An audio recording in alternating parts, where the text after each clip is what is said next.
on the podcast, I'm delighted to have my personal friend and highly esteemed colleague, Felix De Haas, as the guest for our interview. Felix is a practitioner of East Asian medicine and acupuncture living in the Netherlands, and he's also a long term student of Buddhism and Taoism with more than 40 years' experience across the board in East Asian medicine and those spiritual traditions. I'm a great fan of Felix's work, and in our interview, we touched on many subjects which he's uniquely qualified to discuss, especially regarding the connection between Chinese medicine practice and internal alchemy, especially in the medieval textual tradition. So this was a very interesting interview for me to be able to conduct with Felix, and then at the same time, Felix is also part of a very interesting approach to East Asian medicine called Engaging Vitality, which is popular in both Europe and the United States. And so I was happy to be able to chat with Felix about those topics, and I think this is one of the most interesting interviews that I've had a chance to give. I hope that you enjoy it as much as I enjoyed having the chat with Felix. Hello, everyone, and welcome to the DAOI Experts Series podcast. I am extremely delighted today to be able to introduce my good friend and sometimes co-conspirator, Felix De Haas. Felix is, it's so difficult to introduce somebody with such an incredible background of practice, but he is a practitioner of Eastern medicine, Chinese medicine. He's very accomplished in the fields of Buddhist practice and Taoist practice, and he has done many things in many places, and is a very interesting person. So it's wonderful to have you on the show, Felix. Welcome. It's a pleasure. Thank you for having me. Yeah. So there are many avenues that we could go down for our chat today, but at the very first, it would be nice for our viewers to meet you. So can you tell us a little bit about who you are and what you're up to? Yes, I will try to put it in some short sentences because, as you say, it's true. I'm doing too many things, or at least many things. But so I'm a practitioner, that's correct, of East. I like to call it traditional East Asian medicine because that's a little bit more inclusive. So Chinese medicine mainly, but of course I delved in Japanese acupuncture and different styles of East Asian medicine. And I teach also at the moment, so something we might talk a little bit later on, but there is a certain approach to acupuncture which has been developed by Dan Bensky and Charles Chase. And for the older ones, I think they know these names. I always see when I work with younger people, then they say, Dan Bensky, who is that? But I think the older generation knows him for sure. And they developed an approach which actually is a combination of aspects of East Asian medicine and osteopathy. And also they integrate ideas from the Nidan and from different streams of thought. And this approach is very nice. That developed over several decades. And since the last 8-9 years, I think I've been transmitting that also. So that's one of the things I do. I teach also other aspects of East Asian medicine. So I have a keen interest in the history and the philosophy behind East Asian medicine. So I teach also sometimes on these subjects. And I have a very keen interest on the interface between Nidan, so internal alchemy, and Chinese medicine. I have a lot of other fields of interest as well, so we can touch upon that. So as I said, I'm interested in history. I'm not a schooler, I'm not an academic, I'm really a practitioner, but I have an academic interest, to say it. I read like crazy, and I think the whole story started with my dad, who was also very eclectic and very erudite. So and his interest in Chinese philosophy, I think, ignited my interest.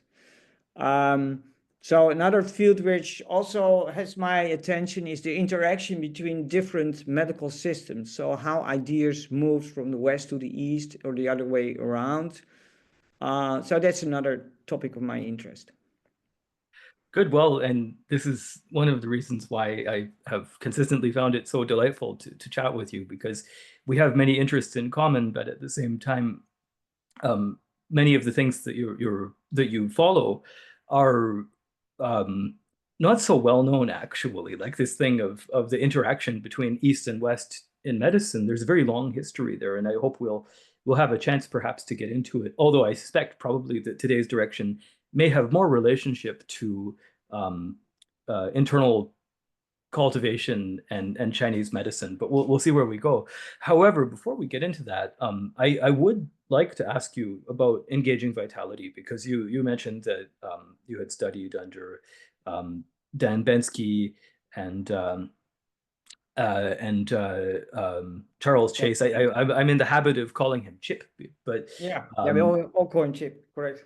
and so and this is a very influential school actually around the whole Western around the whole of Western Europe and North America.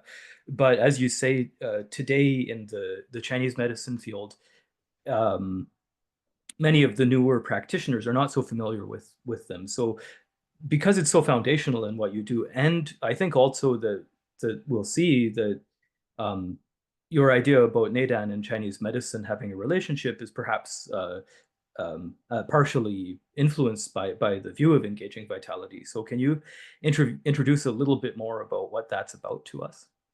Yes. Well, engaged mortality, I wouldn't say it's a foundational thing in the sense that, it's a small corner in the world of East Asian medicine. There's so many different approaches. But I think it has some importance. It's not really very big, it's not that everybody is studying engaging mortality. I think it's really a corner. But I think, and there are other approaches who have similarities. So I think one of the cornerstones in engaging vitality is that we put a lot of emphasis on palpation.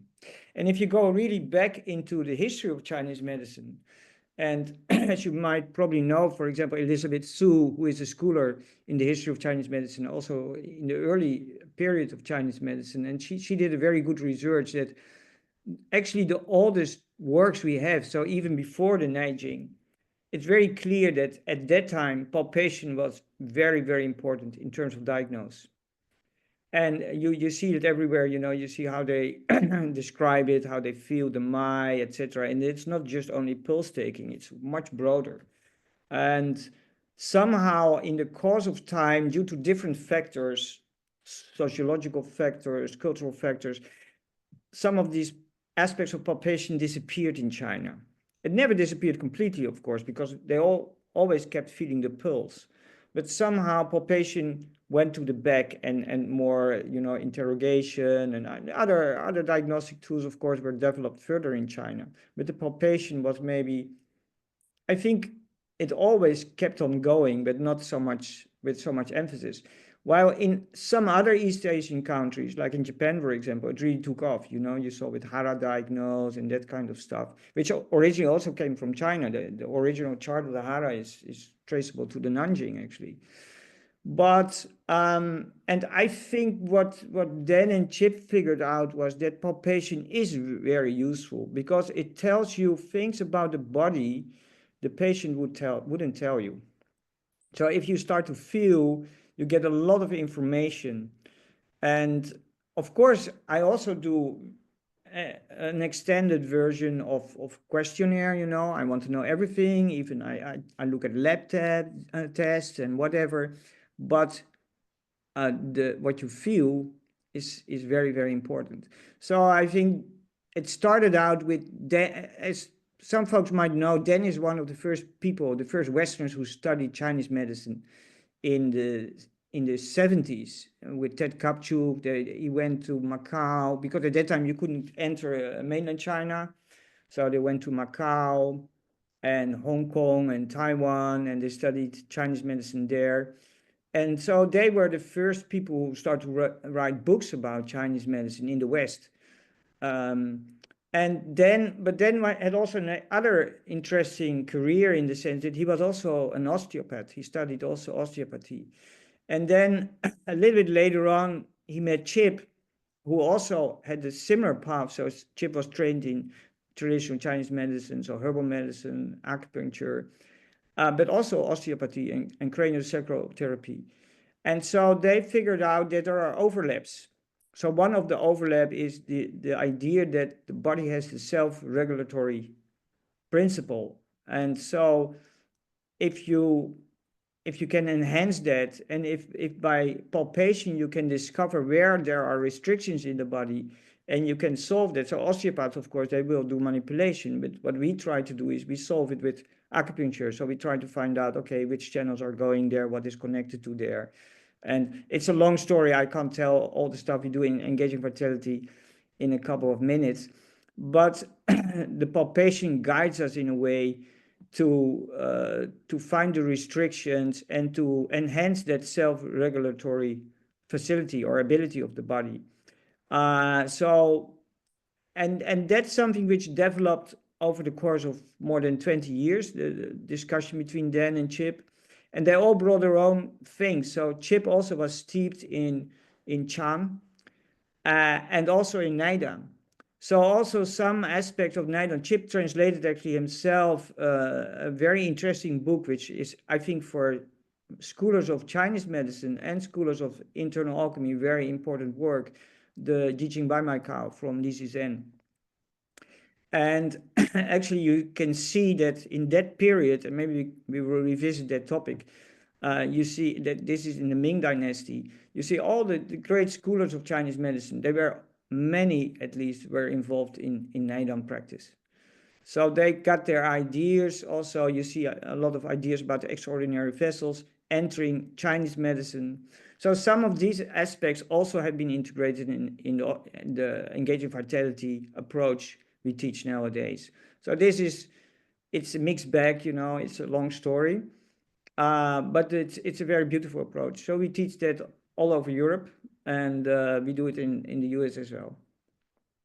Excellent. So that's a good introduction to engaging vitality. Now another quick thing. So we'll get through all the self-introduction stuff, and then we'll have a more detailed talk. But another really unique facet of what you've done is you have spent considerable time learning Buddhism in very traditional environments. And I think that, there's this old thing that you run across in Taoist writings where they say whether it's apparent or whether it's hidden, it's unfathomable. And I think that you kind of maintain that sort of status, because you don't go out and knock down all the walls and say, hey, guys, listen to me. But at the same time, you have a real treasure trove of deep knowledge in the spiritual field as well as the medical field, and you spent years and years and years, practicing and studying with various teachers, especially I think in the Tibetan schools of Buddhism, but and time in Nepal as well. And I'd really like to hear more about that personally. And I'm sure that the audience would be fascinated because these days, of course, you can study with various lamas, and some of them are very good. But I think also at that time that you were studying, you had an opportunity to talk to many people who perhaps people can't talk to now, or it would be difficult. So I would love to hear about that. Yeah, that's definitely an important part of my own personal development.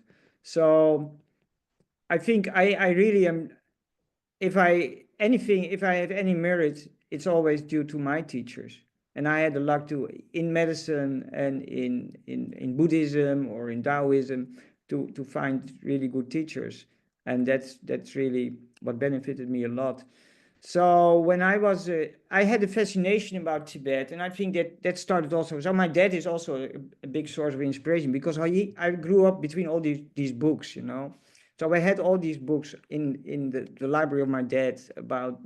We had the I Ching, we had the Zhuangzi, but we had also books about Tibet. So I had a fascination about Tibet and Buddhism, and that's also a long story, but I will try to cut that short. So when I was a teenager, or something around 20, you want to explore the world, and I was interested in Tibetan Buddhism. We had a Tibetan Lama visiting here, so I went to him, and later on I connected with him, and then he asked me, "Oh, what do you want to learn?" And I said, "Well, I want to get enlightened on the top of a mountain and meditate there in the Himalayas or something like that." He said, "No, no, that's not the way.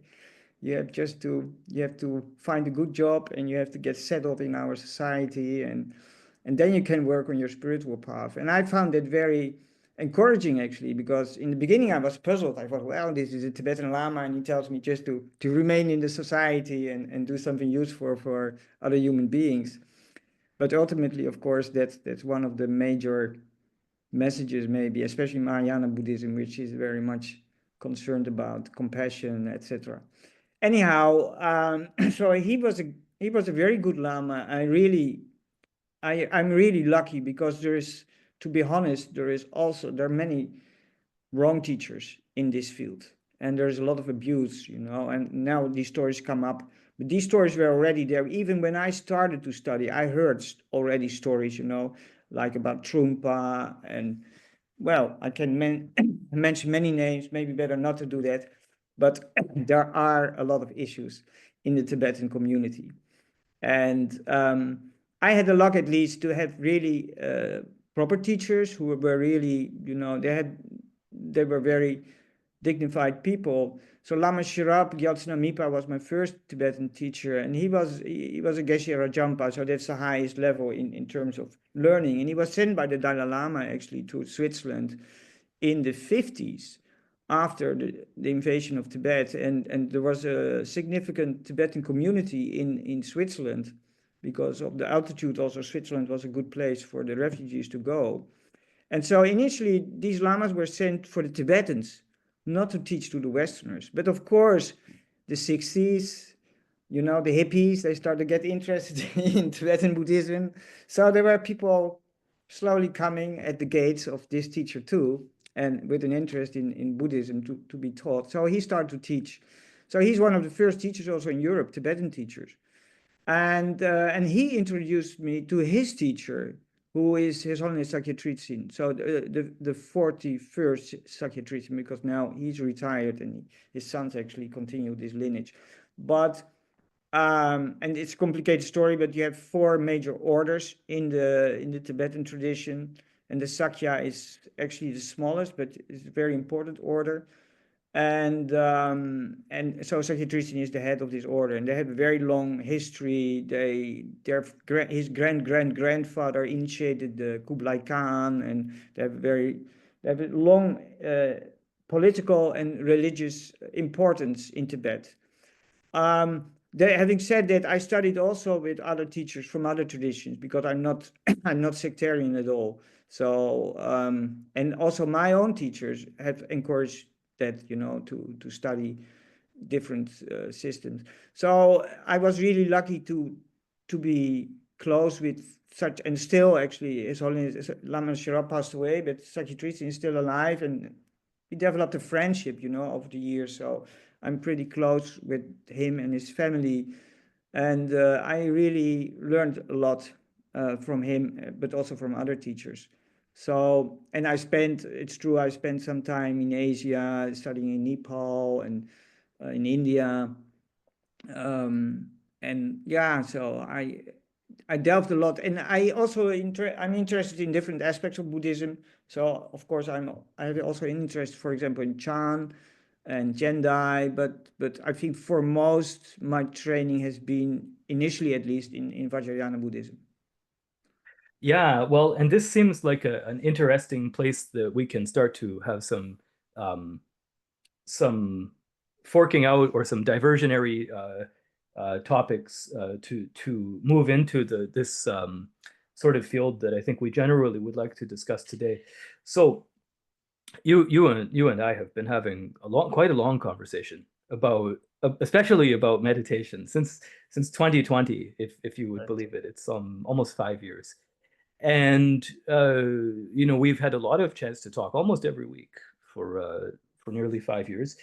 And we spent a lot of time, reading Taoist books together. But one of the things that we did was we read some of the books together that are Nidan internal alchemy books, but that were written either by Buddhists or people who were very influenced by Buddhists. And one of the things, that stuck out to me is that they're not influenced only by one branch of Buddhism. There, you see, as you say, there's Tiantai or Tendai, however you like to call it, and Chan, a lot of Chan influence, but also some Vajrayana influence. And I wonder, because my background is not Buddhist, and I only know a very small amount about Buddhism, but I wonder from your background, when you have looked into Taoist materials, especially those ones that are influenced by Buddhism, especially in the meditation field, I wonder what your observation about their closeness to Buddhism, or do you think that they're very similar to how Buddhism is transmitted, or do you think they're different? And how do you understand it, having foot in the door of both backgrounds? Yeah, well, that's a very good question. And that's also something which has fascinated me over a long period of my life, actually, because my interest in Taoism is as old as my interest in Buddhism. But at that time, in the 70s and 80s, it was not so easy to find genuine Taoist teachers. It was already difficult to find maybe the good Buddhist teachers, but they were there, all over the place, actually. And I started Chan when I was 12, that's crazy, actually. Incredible. Yeah, yeah, that was all by accident, or anyhow, how you want to call it. But so I have been always intrigued by this or fascinated by the fact that there are a lot of parallels between Nidan and especially Vajrayana, because I would consider them both systems of internal alchemy, because they have both have the idea that the body is a kind of crucible, and you have the ingredients and you can create a transformation. At the same time, there are also big differences. And I think this is a field which really needs to be researched, because there has been some research, but way too little to make really conclusive statements. I think when we look to the Nidan literature, as we read a lot of material together, and as far as I have seen, I think I would say that the influence of Chan Buddhism and also Gendai Buddhism is probably much more profound, because that's very clear, you see it in the terminology. And Vajrayana Buddhism is more obscure. If there are traces, so there are things which might, and we talked about that before, how, for example, the concept of the central channel, although I think it is there in earlier internal cultivation practices, but it's not really very well expressed. And then at a certain point, and this is actually a field Monica Esposito did research on, like Minyide, who come up with this. He was very clear about the role of the central channel, and there are indications that some of his ideas might have been fed with ideas from Tibet, for example. But I think also earlier on you can see, and we have seen also, for example, in the Xingming Guizi, which we read, you see actually there's Omani Pema Hung, we see the 5 Dhyani Buddhas appearing. So, and I think also the other way around, I'm sure that, especially in the early phase, and I think the Dunhuang, the texts which were excavated in Dunhuang also point in the direction that Tibetan Buddhism itself has been influenced by Taoism. It's not so clear cut. And of course, the Tibetans would say, no, it's all from India, or, that's a political thing. And the Chinese wouldn't like to agree that some of their ideas might come from India via Tibet. So that's also the tricky aspect. But but there are definitely parallels. And for example, what is interesting, one of the major practices in Nidan and also in Vajrayana is actually playing with the subtle energies. And for example, in the Nidan, you try to enter a state of stillness, and then the yang qi comes up, and then ultimately, actually, when the yang qi is all the way up, it will go down, and actually it will collect with the fluids, and actually along with the fluids, actually the qi descends back. in Tibetan practice, you have very similar practice. It's more centered along the middle channel, but again, you activate energy and also you mix it with the fluids, and so again, it's different. And I would say if we use the Taoist terminology, I think Tibetan stuff is often more post-heaven. If you would compare it with some practices in the Nidan, because again, there you have a lot of post-heaven practices, but also pre-heaven practices. But then again, there are also aspects in Tibetan practices which are very similar, which are also you just remain in that state and everything happens by itself. So that's a way more pre-heaven approach. So there are definitely a lot of parallels, and again, also big differences. Yeah. Well, and that's what I think I remember hearing is that um, I can never remember these things because Buddhism is such a big school of thought. Even Tibetan Buddhism is such a big area, so it's hard to remember everything. But I think I remember that some friends were saying that there are certain practices where you sort of sit in emptiness, whereas other practices, like in Vajrayana, a lot of the time they're very strong visualizations or these kind of things. I think that, isn't it the case that in Taoist studies that maybe they're a little better compartmentalized sometimes, like Nidan kind of behaves like Nidan most of the time, whereas visualization or ritual incantation, these kind of things, they don't necessarily touch on Nidan, even if people practice both. I don't know if that's true or not of Tibetan practices. I guess they must be very well categorized too, but it seems like so when people import Vajrayana or when people use Vajrayana ideas in Nedan, it feels to me like um, they end up in either the terminology, but they're used in a Taoist way, or they end up in the maybe some supplementary practices. I don't know if that, how does that seem to you? Yeah, I think partly that's true. Again, it's sometimes difficult to really judge because it's a field we need to do way more research. But I think so. In Tibetan practices, of course, you have this idea of Kyerim and Dzogrim. So Kyerim is the generation stage. So a lot of practices they start with visualizations. You visualize yourself as a deity and a mandala around you, etc. And then the next stage actually is much more the inner work. So you work with the channels and the chakras in this case. And so um, then again, there is another field which I think you pointed out in your question, which is not Vajrayana, which is Dzogchen. So literally, it's the great perfection, which is really in many aspects, I would say, has a lot of resemblance with some of the Taoist practices because it's just remaining in the nature and actually not doing. It's very wu-wei oriented. So as far as I've seen, until now, what I've seen filtering in from in the Nidan text, they are maybe they are not the main practices, I would say. So but maybe some of it, and that's difficult, about the channels. That's hard to guess, where did did they did these ideas interchange or were there at the same time similar ideas in different regions? It's also very possible. So I'm careful but I think in terms of practice, the practices we see in Naidan, they are, I would say, different than the Vajrayana practices, for sure. Yeah, well, and it's always it's very difficult to gauge where everything comes from. You really would have to be a great scholar to really understand that field in a complete way. Um, but it seems to me, anyway, to some extent, that um,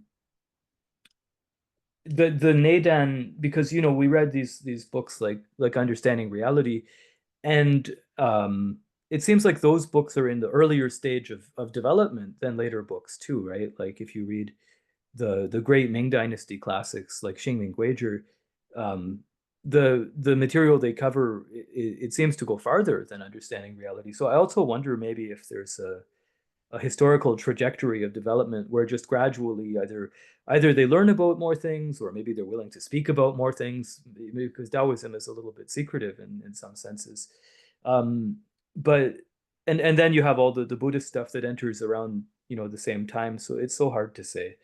Um, but another thing that, just on a personal note, I remember talking to you about Nidan practice too, and that you initially, when in, you had a lot of very successful experiences with your middle channel, and then I think later the dual meridian started to connect more strongly, which is different from most Neidan people who start without a background in another school. And I wonder, maybe, I mean, I'm sure that it must have been the Tibetan influence of already having developed the middle channel, but I wonder if you can say some words to describe that experience, which is quite different from most people's kind of preconception about Neidan.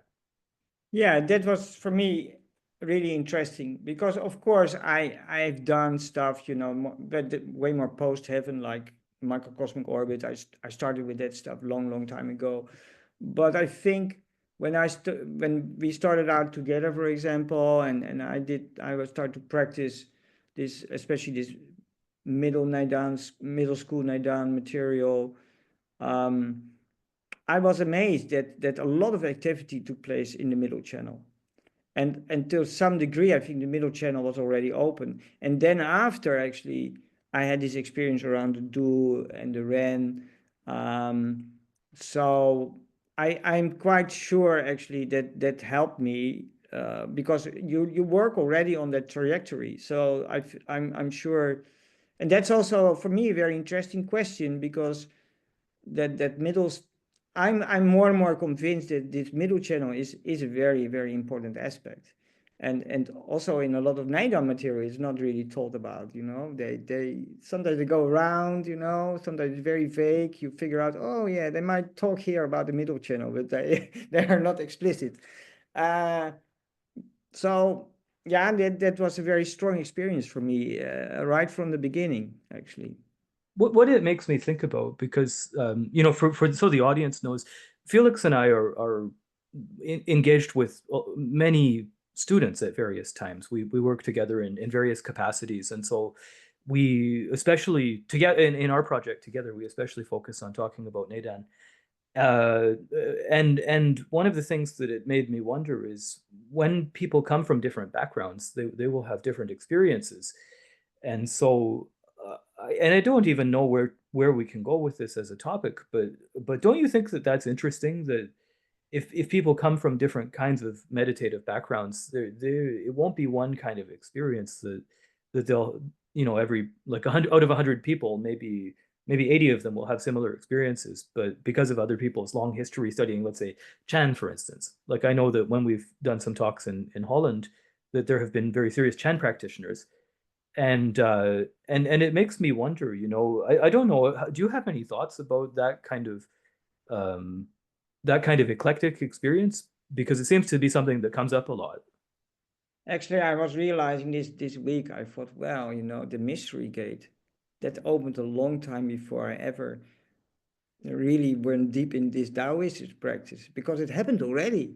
I didn't call it like that, but actually it happened. And I think so, in a way, we talked about it, that there is a overlap with the mystery gate and Kensho, and I think also a certain stage in the Tibetan practices, you have the similar experience, very similar experiences. I wouldn't say one-on-one maybe, but they have a lot of similarity. So I assume that if you have a certain trajectory already behind you, and whether that's Tibetan practice or Chan or maybe even Hindu stuff or maybe Sufi meditation. You did this Murakaba, which also you found a lot of similarities, actually, isn't it?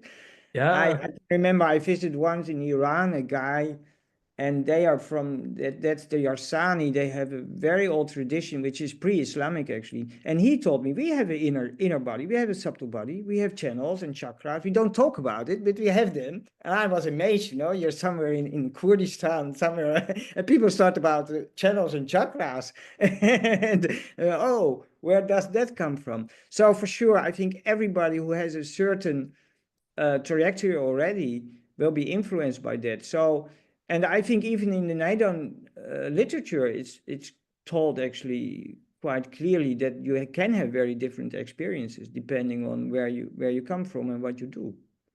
Yeah, Yeah, it's really interesting because there's a positive aspect to it, and also there's the possibility of running into sure. roadblocks as a result Yeah, too.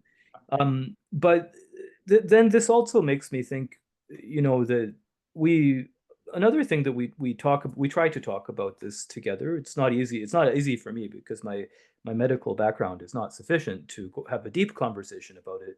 But I think both of us are very interested in the intersection of Nidan and medicine.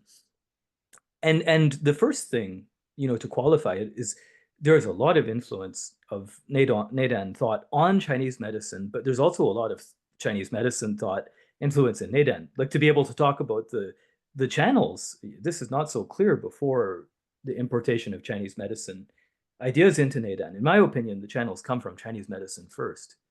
But so that's the first thing. But then the second thing is that maybe there's some capacity to improve our Chinese medicine practice with Taoist thought, and vice versa. So I wonder if you can give at least some introductory comments about the way that you've been thinking about this, perhaps also through the lens of your experience with Chip, because I understand that he was very influential on you in that regard.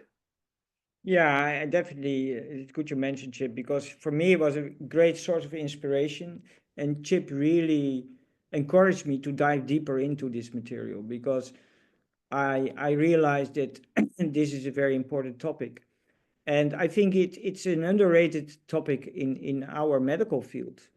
And so when you read, for example, the Chijing Baimai from Li Zizhen, which is one of the biggest physicians of the Ming Dynasty, and he clearly says in the Jijing Bamakao, he clearly says, he said, well, listen, in the Naidan folks have a different idea about the extraordinary vessels than we have. And we should pay heed to that. We should look into that. We should study that. We should practice that actually to get a deeper understanding. And the Naidan people can learn something from us because also our medical insights might benefit people who practice Naidan. So I think, especially this period, I think from the Song period onwards, especially in Yin Yuan dynasty, you see it starting, kicking off, and then in Ming dynasty and Qing dynasty, it's really intense. You see this really a lot of influence crossing each other. And Li Zizhen is an example. Zhang Jibin, if you read his stuff, it's so clear. But also, I'm reading at the moment Zhao Xiang, for example, another Wenbu physician. All these Wenbu physicians were strongly influenced by ideas from Naidan, and I have to mention also Neo-Confucian ideas. And that's also so interesting. You see all these ideas are mixing up, and they go from one way to the other. For example, I've figured out also a lot of ideas which came from Neo-Confucianism entered into medicine, and then they went back into the philosophy. Then there were physician philosophers who were thinking, well, we can use these ideas and we can, and the same happened with Naidan, and Naidan and medicine. So these ideas went up and down, and all the way till recent. Like if you look to the more recent Naidan masters, Chen Yining and Zhao Bichen, for example, even though I don't like so much Zhao Bichen's style, but he's incredibly influenced by medical ideas. And also then you also see Western medical ideas entering the Naidan discourse. That's also interesting because it's clear that these people were pretty open. They thought, well, whatever is useful. And I think that's also coming back to the EV approach. What I learned from Dan and Chip is that you have to use different maps. So you can use the Chinese medical map, and you can project on that the modern anatomical map, and you can project the Naidan map, and even and all these maps have their own value. So it's very good to combine them. Yeah, it's definitely true. I just wanted to get a copy. You see of I have Zhao Bichen. This is the all of his writings in two volumes, and you can see the Yeah, yeah, modern anatomical drawings here. yeah, Of yeah, the inner body, and then also the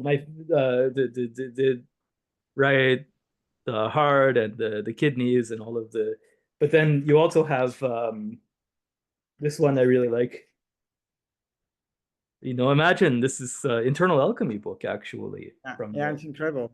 early 20th century, and it's so interesting because one of the things maybe you can comment on this. To me, it's an area of great interest. Is that I think that there's sometimes a tendency among some Western scholars and practitioners, but especially practitioners who are aligned with scholars who think this way, to try to force these practices to fit into some conception of inflexible and monolithic medieval Chinese mindset that is one thing and it can't be influenced from diverse sources. But when you actually look at the material, as soon as people get their hands on this interesting information, whether it's Buddhist information from India or whether it's modern medicine coming from Western countries at that time in history, um, they immediately get interested in it and start to adopt it, right? So it seems like it's not really so inflexible. And I wonder, because you practice medicine and you have this also interest that you mentioned at the beginning, when you were introducing yourself, that you're interested in the intersections of different medicines. So I'm giving you a very amorphous question to deal with here. It's kind of is kind of open-ended, but I wonder if you have any thoughts about those things. Yeah, sure. Well, that's also a very underrated subject, I think. And only now, slowly, we start to discover how many influences there have been. And so I have, for example, I have a particular interest because that's just do all my traveling and interest in languages. How, for example, ideas from West Asia, so from the Arab Persian world, entered into China, and the other way around. So to give you an example, the first translation of Chinese ideas, Chinese medical ideas in the West were in Persia in the 12th century by Rashid al-Din, who was a Jewish convert under the Mongolian Khan. That time, that was the Pax Mongolia. So that's also the Mongolian period is incredibly interesting because that was a period that all these areas were connected with each other. And all these ideas went from west to east and east to west. So you see, for example, a lot of medicinals from the Arab world entering in China. You see ideas, the Galenic ideas appearing in China, for example. And at the same time, you see Chinese ideas appearing in Persia. Even before, you see already in the Kanun Fitib from Ibn Sina, so Avicenna, as he's known in the West, which is the 10th century, when I'm right. You already, if you look, for example, to the chapter of the pulses, yeah, and the pulses there, they are not the Galenic pulses. They have a lot of similarities with the Chinese pulses. And there are some people that say, well, I mean, even Ibn Sina must have had a copy of the Mind Jing, or at least he had access to some of these ideas. That's something to be searched out. There's one scholar, Ronnie Julie Tallinn, who did quite some research on this Rashid al-Din. It's really, I can recommend to read her books because she did really, it's just the beginning. And we have other folks like Nathalie Keulen. She just passed away, sadly enough. She did a lot of interesting study in concepts of the fluids. And you see a lot of ideas traveling from west to east and from east to west at the same time. So there's a lot to say about that still. Also, another interesting aspect is, for example, the idea of fire, the importance of fire in Chinese medicine. So when you look to the Han medicine, it's more wind. Of course, fire was always there. It's not that fire was not important in ancient Chinese medicine, but around the Song and especially Yuan Yin dynasty, you see fire becoming a very important factor physiologically and pathologically. And there are some ideas like one of my teachers, Volker Scheidt, who is also very erudite and did a lot of research in these directions. He supposed that it might be actually ideas from India appearing. But at the same time, that's also interesting. At that time, also Nidan starts to become very important. And the ideas about the ultimate, the supreme ultimate from Neo-Confucianism, So they all somehow come together. That's very interesting. So these are very interesting topics. It is really interesting, and I think that for people, perhaps especially Occidental people who are well versed in Chinese or East Asian medicine, it's very useful to take a primer, to understand, at least in a general way, either Ayurveda or Unani medicine, or like Greek medicine as practiced in the Middle East, um, because many of the ideas in Chinese medicine, let's say that there are very important differences, especially how the elements and phases are viewed. They're very different, but also at the same time, they're very similar. And one of those areas that I think is so fascinating today is that if you want to look at cross-cultural influence, Unani medicine, as it's preserved and taught in universities in India, actually offer acupuncture courses. And under the Unani, let's say physiological and anatomical model. But this is very interesting to me because and we've had this chat before, so maybe we can talk about this too. We have to be careful, but I think we can talk about it. Um, One of the things that hinders the possibility of communication between different groups is sort of historicist nationalism, in a sense. And so a lot of the time it can be very hard to get through to people if you talk to people from individual countries or cultures and you say, well, maybe there's these influences. A lot of the time you'll run into outright rejection. Oh, no, no, no, the Chinese were never influenced by that, or people in the West were, and so on. I think that oddly you would think Western people should be good at accepting the influences of Asia, whether it's Asia in the Middle East or Asia in the East. We should be better at accepting those influences in our culture, but for some reason there's always this wall that we can run into when we talk to certain people. But the influence is definitely there, and it's continuing to progress, if not getting stronger, right? So, again, it's such an amorphous topic, but it's also a very important one right now as the world, and we go through a sort of contraction in the way that we think culturally for the time being. So, I wonder if you can open up about a little more of your understanding about that too, where the communication between cultures can be difficult to talk about well, and how we could do that, how we could strategize to do that in a way which might have better results. Yeah, that's a very good question. I think one of the problems truly is, of course, this nationalism, the idea that, oh yeah, we we have discovered it all by ourselves or whatever.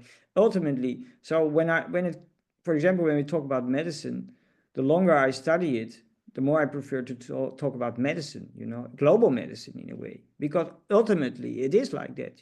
We all the ideas are coming from somewhere, and they have been exchanged, and of course they take their own turn. So if the Chinese have adopted ideas from India or from Persia or from wherever, they will take their own turn. It will be, and that's okay, because they have to integrate it in their system.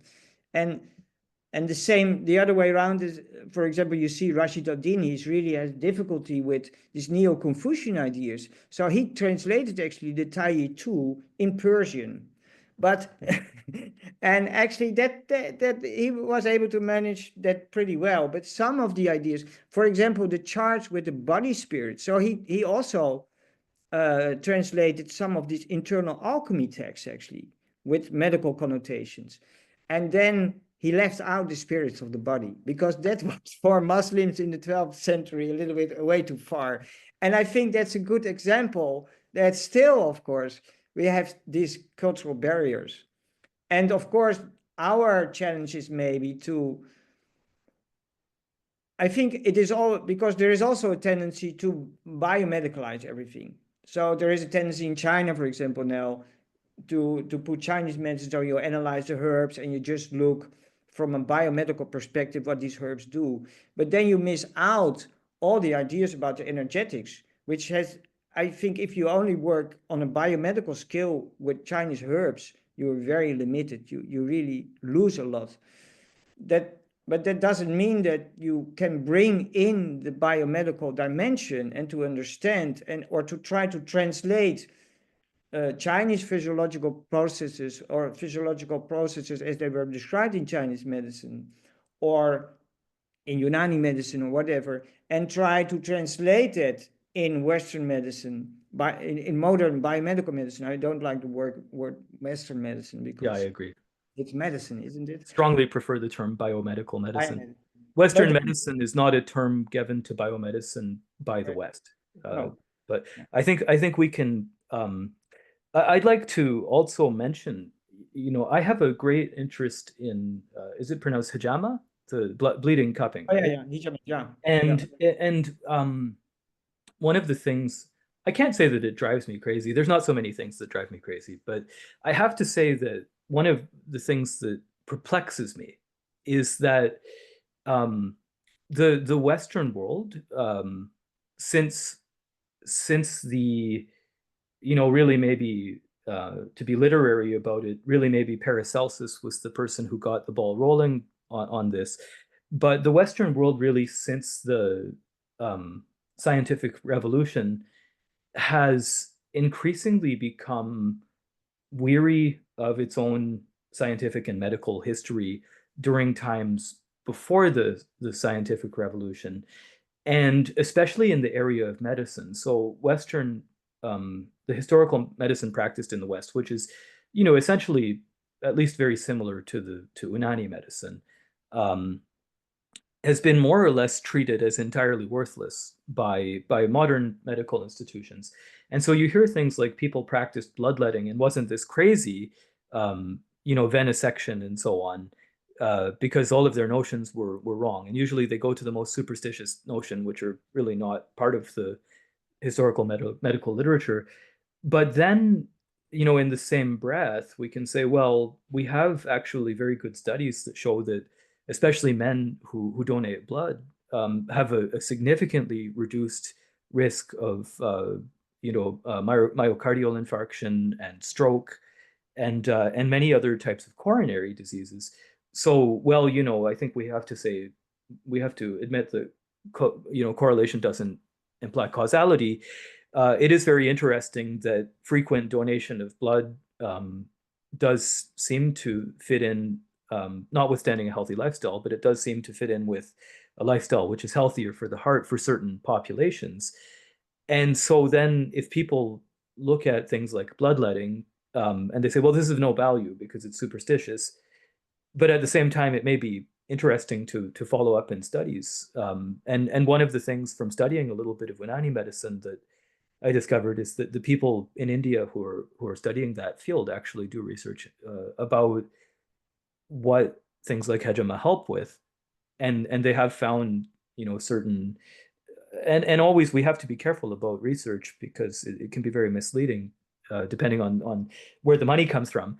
But I do think it's worth looking into, and there must be tons of other instances that are similar where there's where what you're practicing with East Asian medicine and beyond.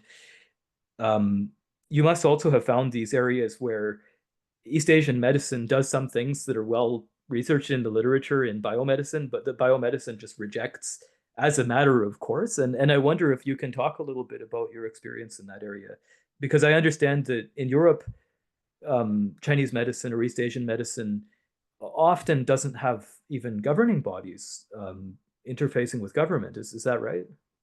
Yeah, well, that's a complicated story. I'm one of the founders of ZONG, so that's the Association for Chinese Medicine in Holland. And one of the reasons we set up that was in the 80s, because there was no regulation at all. And there was one organization who did some regulation for acupuncture, but not for all the other aspects of Chinese medicine, so herbal medicine, etc. So, and we are still running in that problem because it depends also very much which country you are. In Holland, we have a strange situation that things are tolerated, like a lot of stuff is tolerated in Holland, but actually it's a kind of, you have to sort it out.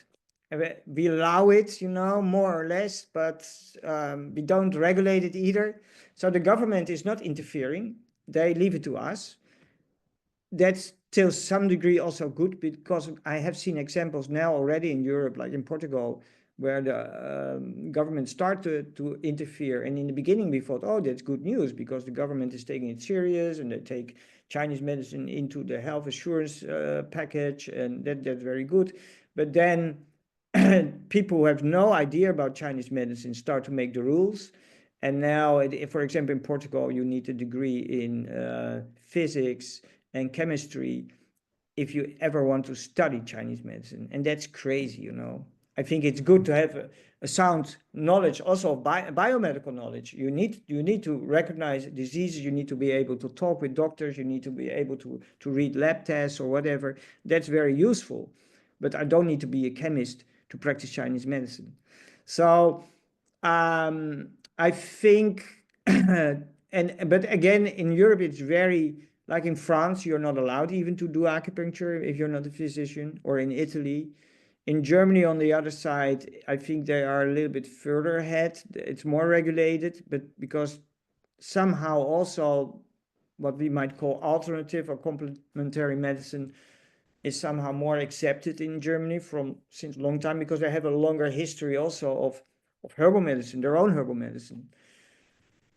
So, and every UK has a different story again. I think one of the major problems is that the established medical world, biomedical world, doesn't want to buy in any other narrative than their own. And so very easily things are outright rejected.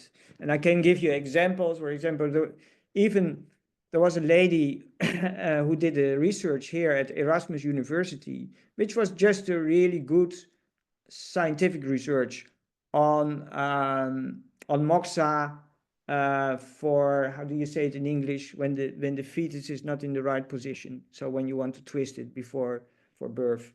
Okay, There is yeah. The name escapes me at the moment. escape me also at the moment, Yeah, but I think the viewers will understand. And actually, that was a sound research, and it has been proven that moxa is very effective. And they had this kind of protocol, you know. I'm not so much for protocols, but it showed at least it worked.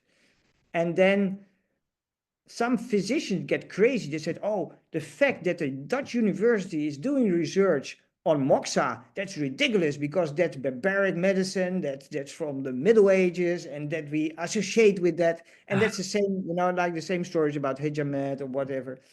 Happily enough, there are also people who have other opinions. And I think it will take time, because it's also not sure where we are going. It depends, you know. There are forces like the pharmaceutical industry. They like us to disappear tomorrow.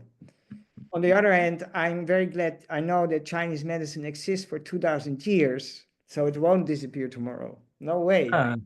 I think it's a breech birth, isn't it? When the fetus is Yeah, yeah, yeah. sure.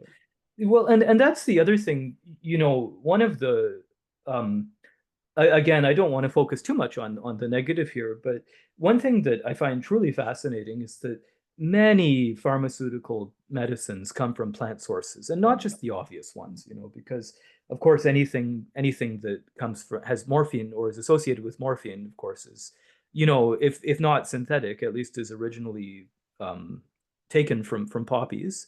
But then also at the same time, you have things like aspirin, right? What Sure. is it? Which I believe is coming from what kind of tree bark? Is it magnolia bark that No, initially aspirin? no, Or it's bark.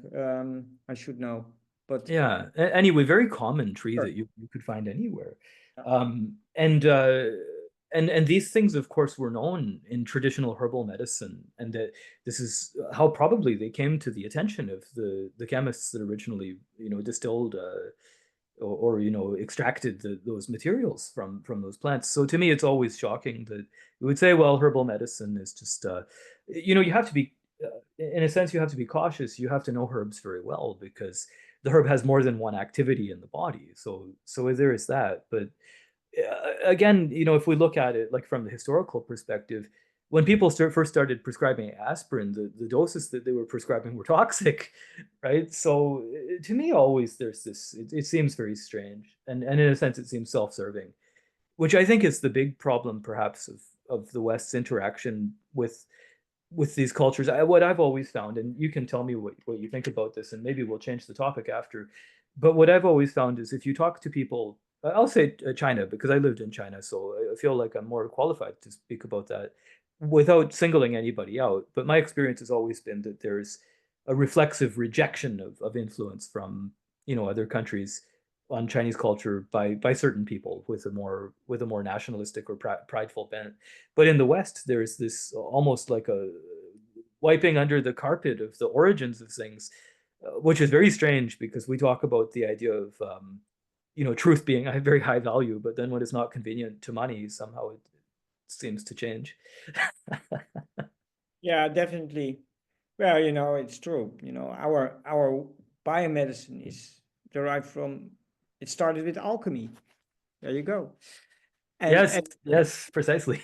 so and sure, the first and still it's now a minority of drugs, but still quite some drugs have natural resources as the origin. So I think, yeah, the problem here in the West is I think there is still a kind of colonial attitude, a kind of idea that we in the West are the superior civilization and the Chinese, and it's the same, even how sometimes they talk about Chinese philosophy. No, that's not real philosophy.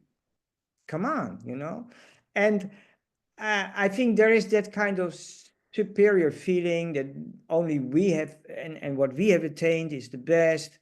And that's a pity because I'm not against biomedicine. It has its value in certain instances. We have to be very glad that we have this kind of medicine, but it's just one aspect, and sometimes it works. I have two clinics, and I have one clinic is actually together with a general practitioner, and so and sometimes you can see sometimes Western or biomedicine is very effective. Sometimes our medicine is more effective, and sometimes the combination is very good. I treat, for example, people who get chemotherapy, and we can reduce the side effects of chemotherapy with acupuncture or sometimes with herbal medicine. So it's such a stupid story because ultimately we need to use what we have, and it would be also there are also people that's sometimes my rant. There are people say, yeah, I do only Han medicine and I only work with the formulas from Zhang Zhongjing because he was a sage and he really knew what to do. But come on, that's very useful. I use a lot of formulas from the Shanghan Lun, but I use also formulas which are maybe 200 years old, and they're or even newer. They can be very useful as well because Chinese medicine developed in 2000 years. And so to claim that one thing is superior to the other, I like that's a concept I borrowed from Volker, and he calls it meta praxis. And I like that concept. He said, and that's even only our own medicine. So Chinese medicine has many different systems. And also in Chinese medicine, there have been many wars, the people would say, oh, the Shanghan or the Wenbing people, and they're at each other's throats, and everybody defending their own system. But ultimately, all these systems, all these approaches have their value. And sometimes you need one perspective or one approach, and sometimes the other. And I think the more flexible we become, the less dogmatic in our heads and open to use what is useful, the better it is. That doesn't mean that you have to study everything. You can't do. I am interested in Unani. I peeped into Tibetan medicine, so I know a little bit from that. But if you ask me, I'm mainly a practitioner of Chinese medicine or East Asian medicine. But I don't exclude these things, and when necessary or biomedical knowledge, I use it. Yeah, well, and I was going to mention something similar, like um, I can practice acupuncture, right? I have enough foundational knowledge to practice acupuncture, so I do that as part of my professional life. But I'm really, the most interested in qigong and Nidan and internal martial arts. But what I've come to see overall, and I like the idea of meta practice that Volker mentioned, or that you mentioned Volker having said, I'm not so familiar with it, but I like the idea because I think ultimately, and this is where I've come to over the past couple of years in my own practice, I think ultimately that we're looking at the life and the health and well-being and happiness of people, and all of those things are multi-factor. You can't answer it only with one thing. And so if modern biomedicine is very good at um, especially with the surgical intervention and some of the drug intervention also is miraculous actually. So that's very good in certain conditions, but then at the same time, maybe somebody who has a migraine problem, they might not be so well served by only, you know, um, eating painkillers. Perhaps they could see an acupuncturist or see a craniosacral person and do some qigong, and they might be able to clear the problem up with less invasive practices that would benefit them a lot too. So it would be it would be really nice to fully manifest the idea of circle of care, uh, or more well-rounded knowledge where you can have people who are experts in fields, but then, maybe you know a little bit about something enough even that you can refer out, right? This also not a bad idea. Yeah, sure. And I think you need specialization because you can't do everything. So it's good that you're good in something and you know to refer to other people when they need something else. And it's also interesting how things can shift because when I studied Chinese medicine, I was taught, Chinese medicine is more for chronic conditions, like it's true, like migraine or all kind of chronic problems people have. But if you have an acute infectious disease, just take antibiotics. But look what happened in the COVID period. We had a new epidemic and nobody knew what to do. Nobody actually, also the Yeah. Chinese. Everybody said, well, we know what it is. But actually, it turned out that in some cases, Chinese medicine turned out to be, we had to change it, of course. We couldn't use classical formulas. We had to adopt it because COVID was really is a new kind of pathogen. But actually, we have been very successful in treating either the acute or the long COVID. So that and sometimes you really think also because sometimes I think really the system we have now is about to collapse. All kinds of different circumstances. For example, in Holland, we lack at the moment more than 2,000 pharmaceuticals. And that's Wow. just from common asthma medication or other stuff. And that's just policy. It's not that these medications are not there, but the assurance companies don't want to pay. They only want to pay the cheapest price, and if that's not possible, it's not available. So that's a kind of collapse. So I'm happy that I know. Oh, I know I have some Chinese herbs which can Yeah. do the Yeah, same exactly. work. So that can shift again. So some maybe we come in a situation that actually you need to do Chinese medicine to treat acute infective disease because the medications we have, even the most sophisticated antibiotics, don't work anymore. And we have these super bugs now. So you don't know what will happen in 20 or 30 years, or even maybe in 10 years. We don't know. Well, and So I'm sure that you took note of the policy shift that happened in China during COVID, where up until the COVID time, Chinese medicine practitioners were not allowed to work in acute situations. So yeah, Chinese medicine clinics are by right. themselves, and then biomedical clinics are by themselves. But then during COVID, actually, in Wuhan, so on ground zero, Yeah, they brought in, I can't remember his name, but they brought in a very well-known yeah, PhD yeah. from Tianjin to establish two different types of clinics. So one was an acute, like very acute clinic, and one was like um like in triage it would be like green, going toward remission kind of clinic. And in the acute clinic, it was a combination of biomedicine intervention and Chinese medicine. And then in the less extreme clinic with people with less severe symptoms, it was only Chinese medicine. And they found that it had very good results. And ultimately, there was a policy change, which allowed Chinese medicine to have a greater role together with biomedicine. And I think that integrated. I also know that in Canada, and you can tell me what your experience is in Holland, and then I think we'll move the topic after that. But in Canada, there's quite a lot of doctors who are very willing to work together with people, especially Chinese medicine and acupuncture now. I don't know how is it over there. Do you also? I know you mentioned you work with a GP, but beyond that, Yeah, sadly, I think I'm an exception. So there are doctors who are really open, and I sometimes also got referrals from specialists, but these are individuals, so that's Yeah. not a policy. So overall, I would say the Dutch medical establishment is pretty conservative and is Yeah. not very open, because I see in Germany it's better than Holland already. Um, and again, in Belgium or France, it's even much worse than Holland. So we are a little bit Yeah. in the middle. But yeah, it's they are not very cooperative. Let's put it that way. I am lucky that I work in that exceptional situation where I have a physician. I work with a physician who studied acupuncture himself. He studied orthomolecular medicine. He's very broad, so he's open. And I know there are more doctors like that, but it's a minority. Yeah.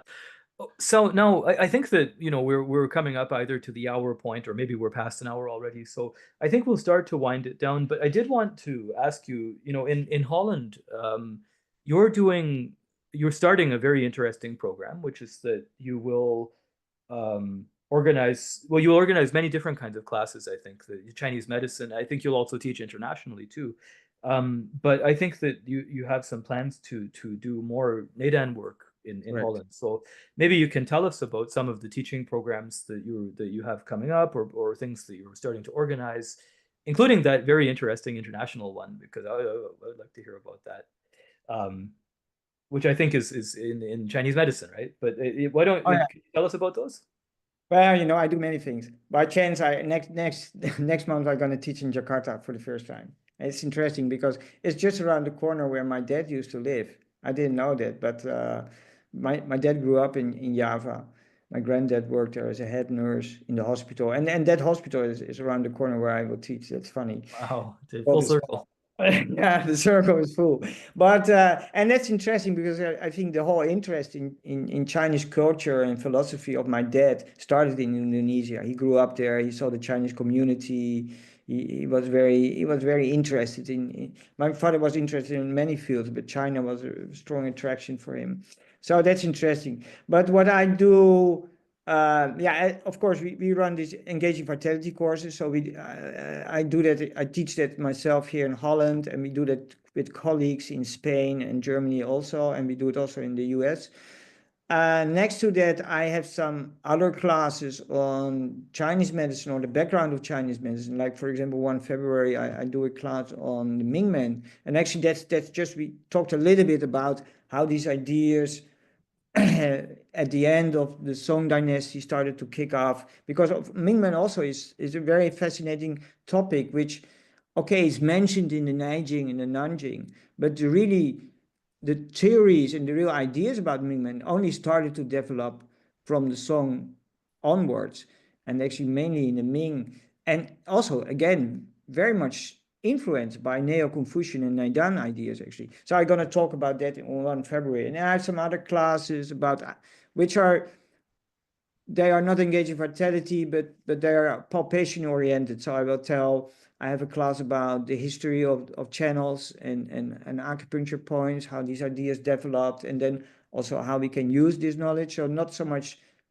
because I think TCM has a lot of values, but I think also in TCM we lost it's just the problem with TCM is that at some point in time they try to gather everything together and make one system. But as I mentioned, Chinese medicine is extremely diverse. So it's not one size fits for all. It has this incredible diversity of ideas, sometimes contradictory ideas also. And I think the problem for TCM is very much Zhangfu oriented. And so it's a model, for some things it works very well. For acupuncture already, it starts to be problematic because in acupuncture you work with the channels and not so much with the Zhangfu. So I think, and for me it was an eye-opener when I was introduced to Japanese acupuncture, which is in a way had a different history, and they have way more emphasis on the channels, for example. And I discovered, oh yeah, this is a really different approach.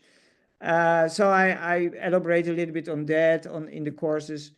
Then on the Naidan subject, actually, and that's interesting because that started out with you. we invited you to come a couple of times to Holland. So we organized some classes with you.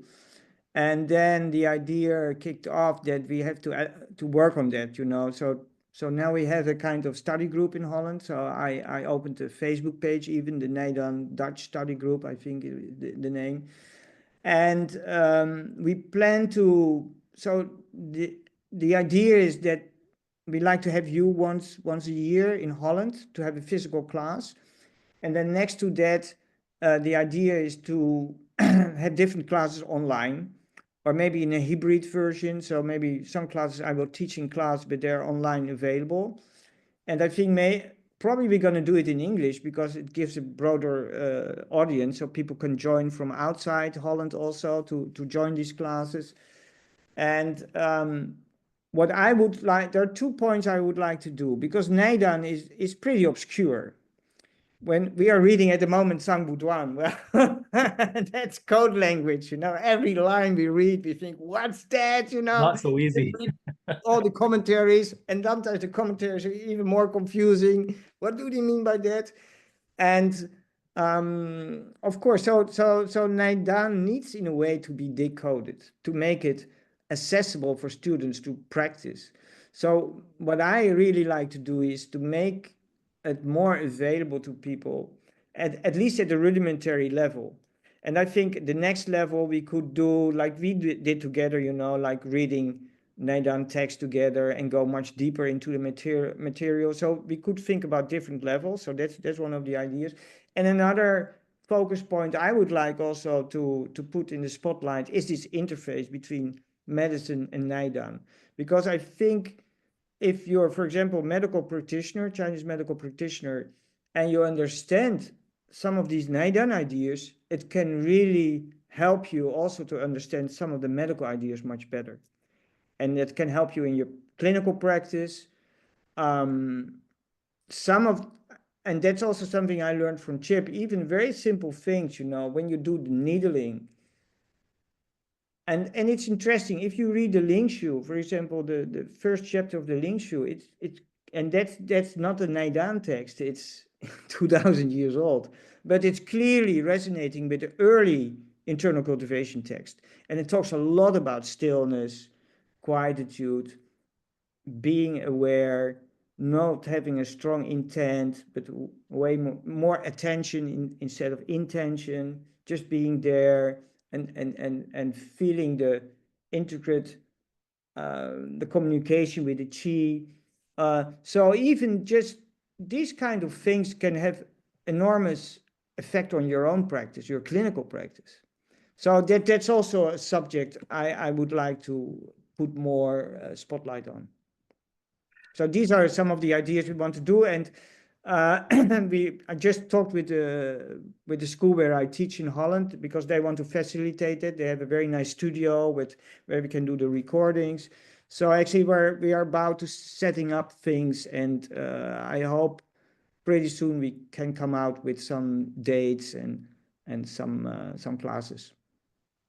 That's very nice. I'm delighted to hear that. And it's interesting too. I think for the DAOI viewership, we can't put them all in one demographic, but a lot of people who are watching the interviews, especially come from the martial arts scene. But also we have a lot of people in Chinese medicine as well, and some in Dao cultivation and in these kind of areas.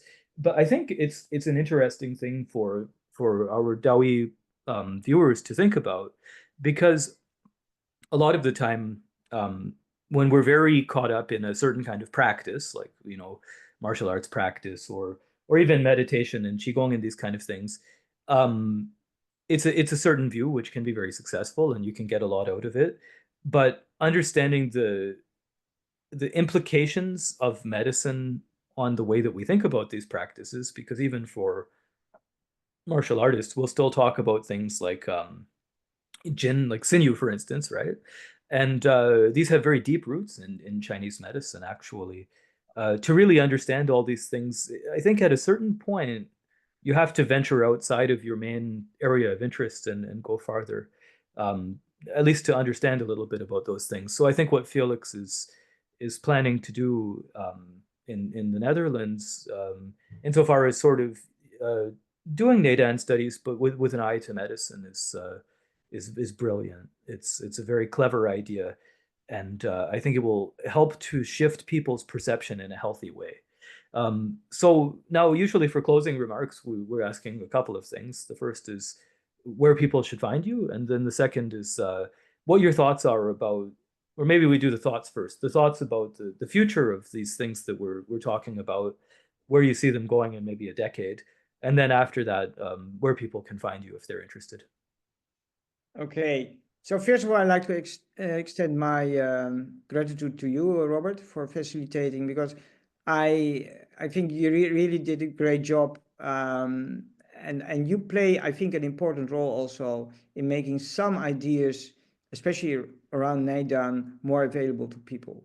Because I think you asked me about where we are heading to, because one of the difficulties is that I think even more complicated than Tibetan Buddhism, where there's more literature, there's more research, but Nidan is pretty obscure, and there are a lot of people talking nonsense. Let's be fair, I won't call names.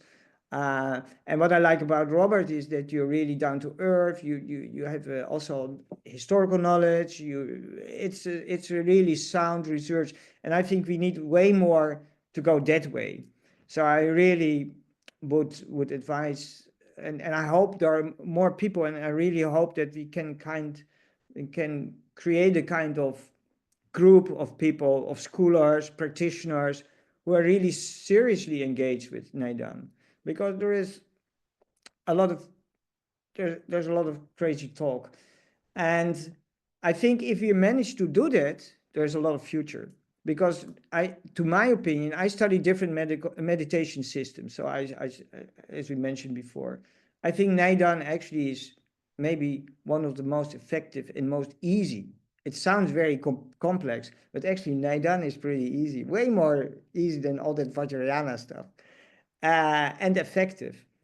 And it can affect your health, it can affect your mental state, it could be maybe more on so-called spiritual level. I'm very careful with these words because that's tricky. I'm pretty secular oriented person, though I don't exclude the mystery in life, but I'm a skeptical mystic, but I think that's the way forward. If we can manage to do serious study in Nidan and share that with a group of dedicated students, I think we can go forward and really help to make this system, which is really not very well known in the world.